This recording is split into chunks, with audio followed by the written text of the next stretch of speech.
Tempo, e o nosso objetivo não é passar do horário, incrementando e complementando essa homenagem maravilhosa que nós tivemos ao Dia dos Pais. Eu gostaria então de falar um pouco sobre isso, para que a gente terminasse o nosso culto com essa mentalidade, nessa consciência, com essa mensagem, amém? Lá em Provérbios capítulo 22, versículo 6, é dito que a criança deve ser ensinada no caminho que deve andar, porque mesmo que ela esteja velho, ainda que ela se torne, na sua velhice, ainda que ela se torne velha, ela não se esquecerá, não se desviará desse caminho, amém? Em primeiro lugar, eu gostaria de dar feliz Dia dos Pais a todos os pais que estão aqui, que o Senhor os abençoe, que o Senhor abençoe a cada um poderosamente, que o Senhor possa fazer resplandecer sobre vocês a sabedoria, a graça, a força, a coragem. Que o Senhor seja o seu consolo, amém? Que o Senhor seja o seu refúgio.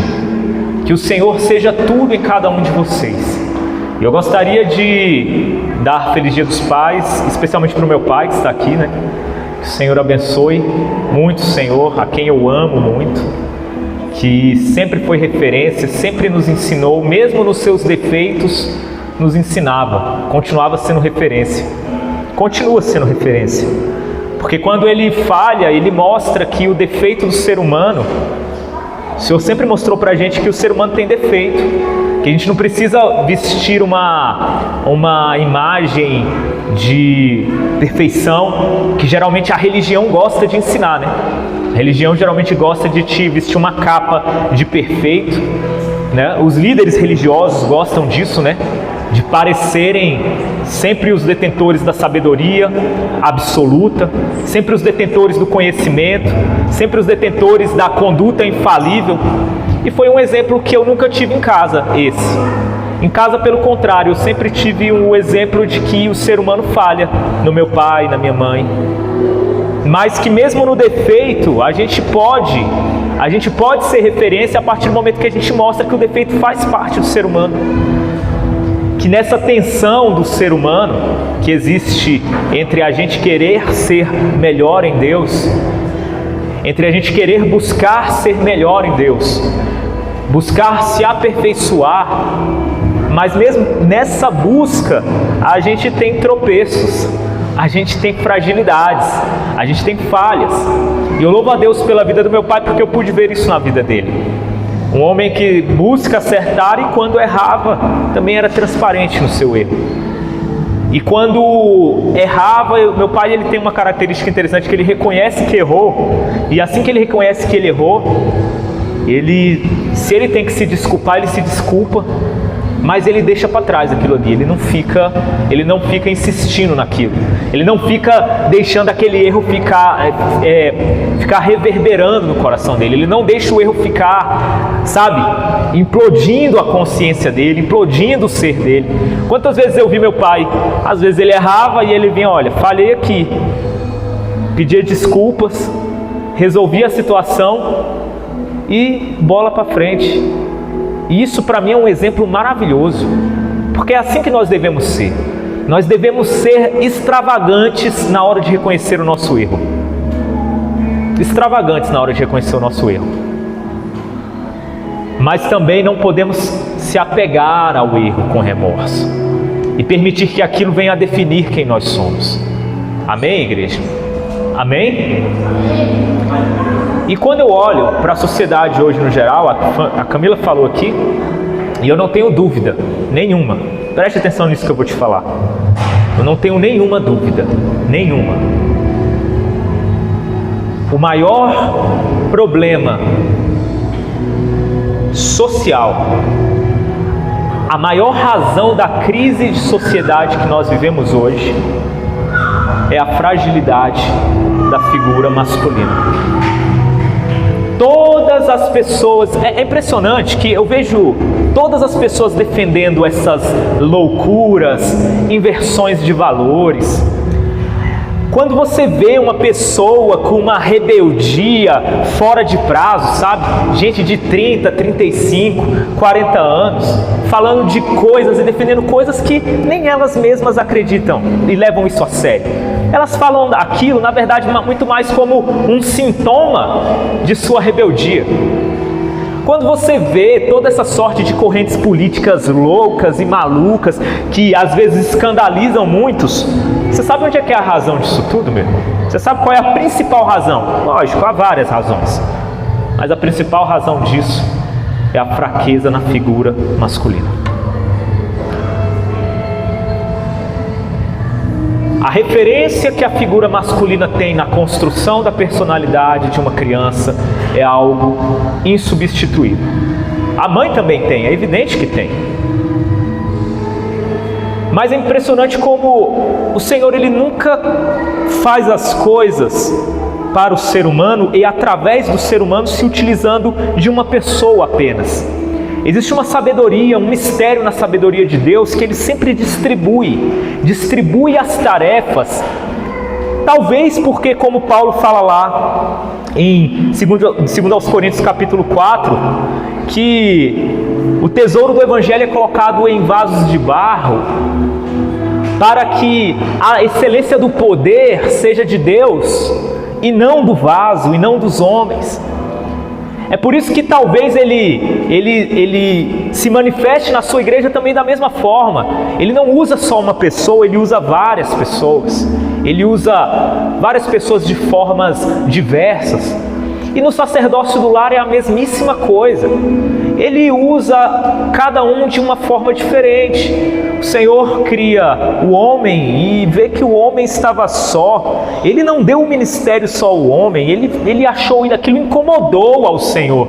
E Ele traz da costela do homem a mulher e traz a mulher como aquela que seria a responsável por completar o ministério e o sacerdócio do homem.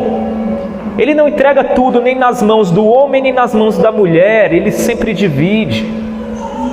E é óbvio que quando nós temos um problema em uma dessas referências que constrói a criança, que ajuda a criança a ser posta no caminho em que ela deve andar, conforme nós acabamos de falar aqui em Provérbios, o caminho que faz com que a criança, mesmo depois do envelhecimento, não se desvie dele, porque ela aprendeu a caminhar nesse caminho. É evidente que cada uma dessas figuras, seja a mãe, seja o pai, cada uma dessas figuras terá um papel insubstituível na formação da criança. E a falta de qualquer uma dessas figuras vai produzir uma série de coisas. Quando nós estamos numa sociedade normal, às vezes acontece que por acidente alguém é privado de ter o seu pai ou a sua mãe, ou os dois, né? Uma criança que às vezes tem o seu pai recolhido quando ela é muito nova, ou tem a sua mãe recolhida quando é muito nova. A vida é assim, a vida ela é cheia de imprevisões.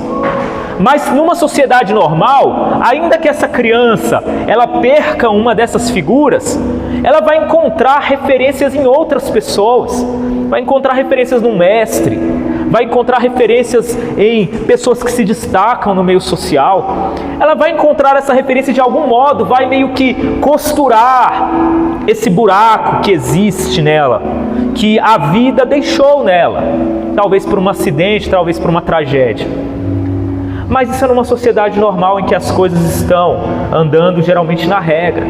O problema é que hoje a nossa sociedade ela vive realmente uma exceção de homens. A crise dos homens afeta diretamente a crise da paternidade, gera efeitos na crise da paternidade. E a crise da paternidade destrói o modo como a sociedade se desenvolve. E aí você vê uma pessoa com 30, 40 anos defendendo coisas, como eu disse, falando discursos, se apegando a narrativas, se apegando a determinado modo de se comportar, como se fosse um rebelde, um adolescente de 12, 13 anos, é a eterna puberdade que nunca termina. Meus irmãos, deixa eu falar uma coisa para vocês. Sempre que eu vejo a galera falando de feminismo, defendendo com unhas e dentes, essas coisas. Eu vou ser muito honesto com você. Pouquíssimas pessoas, mesmo aquelas que defendem o feminismo, elas levam isso a sério. Porque elas sabem que não é aquilo. Elas sabem que aquilo vai contra uma ordem que precede a própria natureza do ser humano. A igreja fica preocupada com o que é dito aí nas narrativas. Deixa eu te falar uma coisa, meu irmão. Quando uma pessoa fala isso, é muito mais um sintoma do que uma razão. A pessoa, na verdade, ela está só mostrando o quanto que houve uma crise tardia e que ela não consegue superar de maturidade. Porque se você pegar a vida dela mesmo e você observar a vida dela, eu dei o exemplo aqui do feminismo, mas eu estou falando em relação a todas essas loucuras extremistas que se vê hoje. Quando você olha a vida dela e você nota e faz uma averiguação sobre a vida dela, você vê que ela não cumpre aquilo que ela diz acreditar, porque é impraticável. Essa inversão de valores absurda que a gente vê, ela é impraticável, e mesmo aquelas pessoas que defendem isso, na maioria esmagadora dos casos é da boca para fora, porque a própria pessoa não acredita naquilo. É mais uma camada que é colocada para ofuscar, ou para camuflar, na verdade, né, a dor da existência de alguém. Você está entendendo o que eu estou querendo te dizer? É por isso que, quando eu lido com as pessoas que estão nas trevas, eu realmente aprendi a não levar a sério o que é dito e a tratá-las como um pai que cuida de um filho. Você leva a sério a provocação de uma criança? Você leva a sério uma provocação de uma criança? Só se você também for uma criança. Um adulto não leva uma provocação de uma criança a sério. Agora, quando eu vejo a igreja levando a sério a provocação dessas pessoas, e ao invés de enxergar o sintoma de dor que está na vida dessas pessoas, a igreja quer revidar. Porque a igreja está lá em 1 Coríntios capítulo 3, é a aplicação do texto de 1 Coríntios capítulo 3 à igreja. Vocês são carnais. É Paulo falando assim: olha, eu falei para vocês como se eu estivesse falando com meninos, mas eu cheguei à conclusão de que eu tenho que continuar falando com vocês como se eu estivesse falando com meninos, porque vocês não amadureceram. Eu olho para vocês, eu vejo inveja no meio de vocês, eu vejo dissensão no meio de vocês, eu vejo uma série de coisas que só menino possui. É por isso que nós olhamos para os que estão perdidos com um olhar de misericórdia, com um olhar de quem compreende e não quem quer ser compreendido. Se você quer ser compreendido, quanto mais compreendido você quer ser, meu irmão, é porque mais menino você ainda é. E quanto mais compreensivo você é, porque mais adulto você se tornou, mais sábio, mais preparado, mais forte em consciência. Amém? Você entende o que está sendo dito aqui? O chamado de Jesus para a igreja é para que ela seja uma igreja forte de consciência, porque ela vai até os pecadores compreendendo o pecador e não revidando as afrontas do pecador. Porque a igreja olha para o pecador como luz, como portadora de sabedoria, não por ela mesma, mas porque Deus age em sabedoria através dela. E ela olha para o pecador com os olhos do Pai que olha para o pecador, o Pai, o nosso Senhor. Ela busca olhar dessa forma, com essa mesma compaixão, com essa mesma paciência.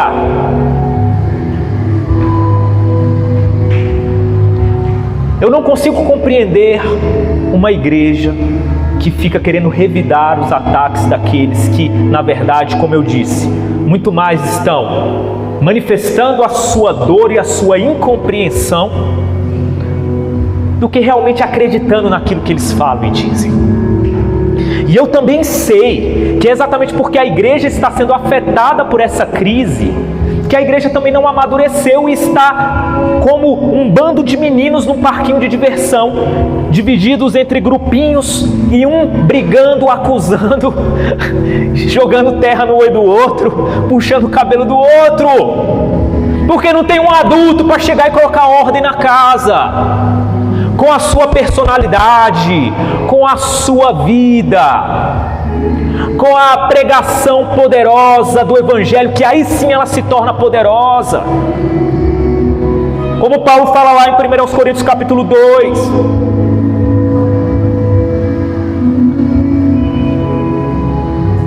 As minhas palavras não se resumiram em palavras persuasivas de sabedoria humana, mas em demonstração de espírito e de poder. Poder esse que se aperfeiçoa na fraqueza, que é exatamente na fraqueza que ele mostra quem ele é, porque, como eu disse lá em 2 Coríntios, Paulo considera que o tesouro do Evangelho é colocado em vasos limitados de barro, porque a glória não é do vaso, a glória é do Senhor, dono do tesouro. E tem que ser maduro para entender isso. Tem que ser maduro para entender isso, para viver isso.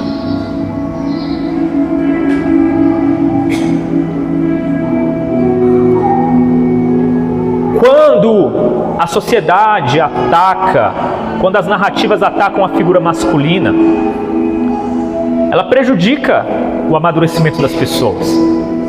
E nota hoje, por exemplo, que boa parte, e isso aqui é clássico na narrativa do mundo, meus irmãos, desde que o mundo é mundo, a estratégia é a mesma. A teologia diz que o ser humano tem 3 principais inimigos, né? Quais são os 3 principais inimigos da alma humana? Quais são? Todo mundo aqui já leu isso numa revista de escola bíblica dominical, ou em alguma coisa, meu Deus do céu. Quais são os 3 principais inimigos da alma humana? O diabo, a carne e o mundo. Não é verdade? O diabo como orquestrador e o manipulador do mundo, como o Deus deste século. É interessante que foi dado a Satanás essa ideia de ele ser o Deus deste século. Instrumento esse que ele utiliza na cultura, nas influências externas, para bombardear aqueles que são filhos da luz. E não apenas os filhos da luz, mas ele usa isso para cantar o canto da sereia em todas as pessoas que são escravas do pecado. Mas é interessante que a carne não. O seu corpo não foi dado a autoridade para Satanás, a não ser que você entregue. E é interessante que a persuasão para o pecado, quando você é convencido a pecar, a ser fraco, a ser imaturo, você é convencido pela sua carne, sob a influência do mundo. Mas é a sua carne que te convence, de verdade. Porque ela sabe como te convencer. Ela sabe usar os motivos certos, as justificativas certas para te levar no papo e te fazer sucumbir. Sua carne te conhece bem. Ela sabe exatamente onde quebrar a tua resistência. Ela sabe exatamente onde te levar para que você abra a sua defesa. Ela sabe exatamente o que te falar para que você saia de uma armadilha caindo em outra.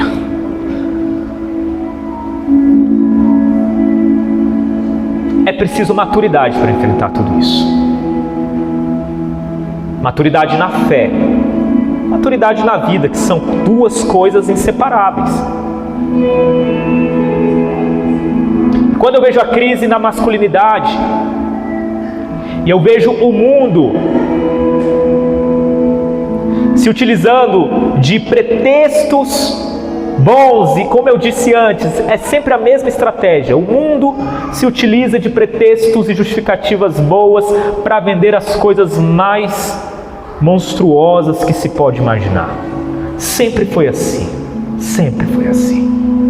Nenhuma coisa ruim foi vendida aos quatro cantos da terra e ganhou os corações das pessoas sem que ela fosse revestida de um pretexto bom, de uma justificativa boa, de que o bem seria alcançado. Sempre foi assim.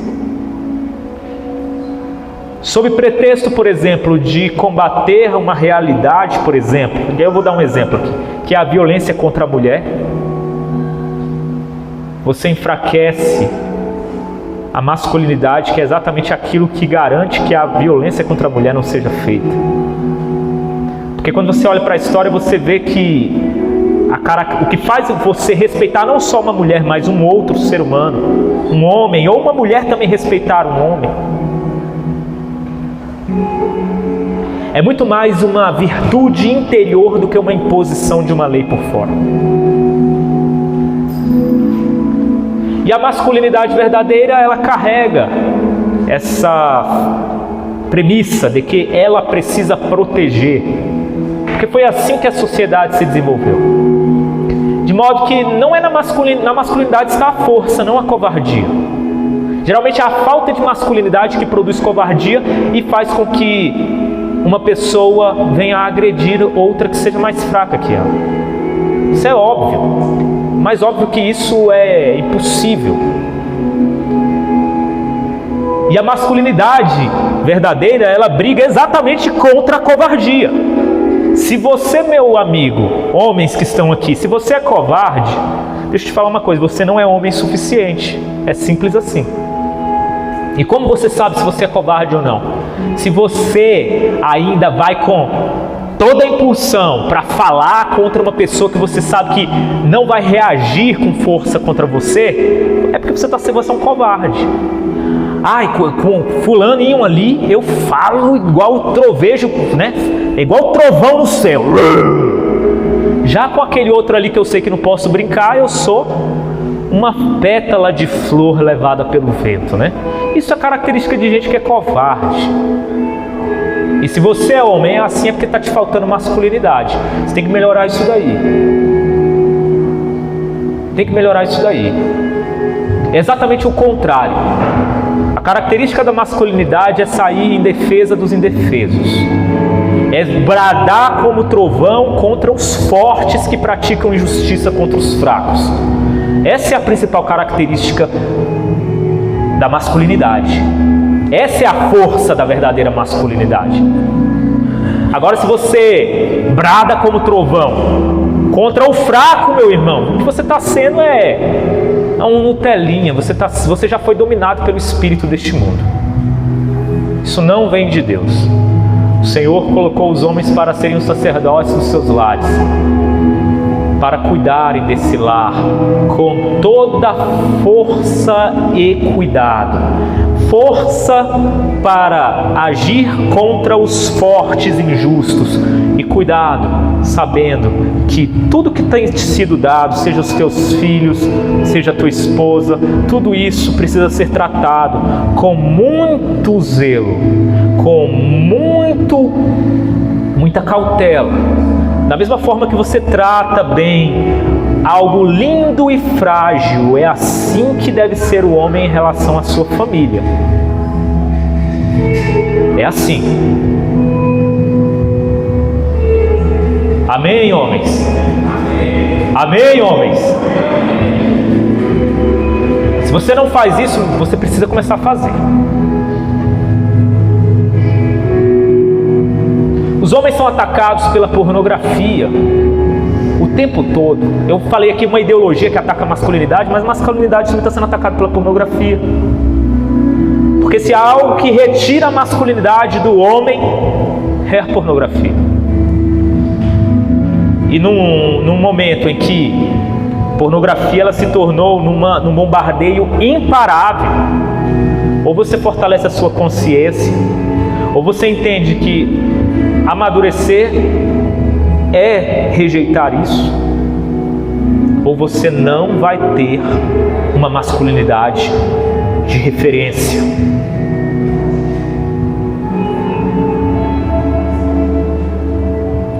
Por outro lado, criticam todas aquelas condutas que o homem mostra força para cuidar, confundindo a força para cuidar com a força para maltratar. E aqui que está a armadilha. O homem precisa, colocam no mesmo pote propositalmente, o homem que é forte para cuidar e o homem que é forte para maltratar. E chamam isso de quê? De tudo que é sorte de nome que existe por aí, né? Machismo, né? Macho tóxico, lá, e não sei mais o que, e esse blá blá blá inteiro aí de um monte de gente. Como eu disse, que nem essas pessoas levam a sério o que elas dizem. Nem elas praticam com fidelidade aquilo que elas dizem acreditar. Para terminar, então, o que o Senhor quer do homem de Deus? Ter masculinidade, no sentido que eu disse aqui? Sim. Ter masculinidade, força para proteger o indefeso, é isso que o Senhor quer de ti. Ter cuidado com o frágil, é isso que o Senhor quer de ti. Mas Ele quer mais que isso. Ele quer que você seja sábio. E entenda o seguinte: só há uma forma de ser sábio neste mundo, que se chama ter temor ao Senhor. Porque mesmo os sábios deste século, que se acham sábios, mas que não têm temor ao Senhor, no final toda a sua sabedoria se converte em loucura. Porque a sabedoria deles se transforma em armadilha da própria carne deles contra eles mesmos. De modo que na inteligência deles, a carne deles domina. A vaidade, a inveja, o orgulho, a soberba, todas as fontes de destruição do ser humano continuam existindo, e às vezes ainda com mais força naqueles que se julgam sábios aos olhos deste mundo. O Senhor não quer que você seja assim, homem de Deus. O Senhor quer que você tenha sabedoria. E para ter sabedoria de verdade, você precisa temê-lo. Porque quando você teme ao Senhor, a tua soberba some. E um soberbo não é sábio. Quando você teme ao Senhor, a tua impulsividade diminui. E isso é ser sábio. Quando você teme ao Senhor de todo o teu coração, as tuas palavras são melhor medidas. O teu senso de justiça melhora, porque você para de olhar para as pessoas com a sua lente e passa a ver as outras pessoas com a lente de quem quer compreendê-las e não ser compreendido. Então você agirá com mais sabedoria, agirá com mais sinceridade, com mais efetividade, com mais verdade.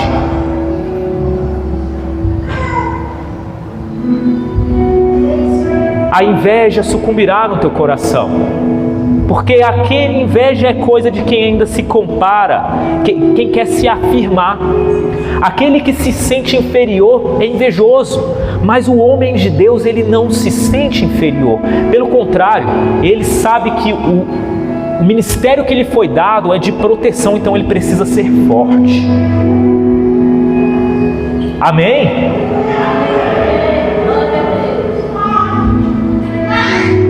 E se você fizer isso, homem de Deus, você vai estar abençoando a tua família, os teus filhos, a tua esposa e todos aqueles que te cercam.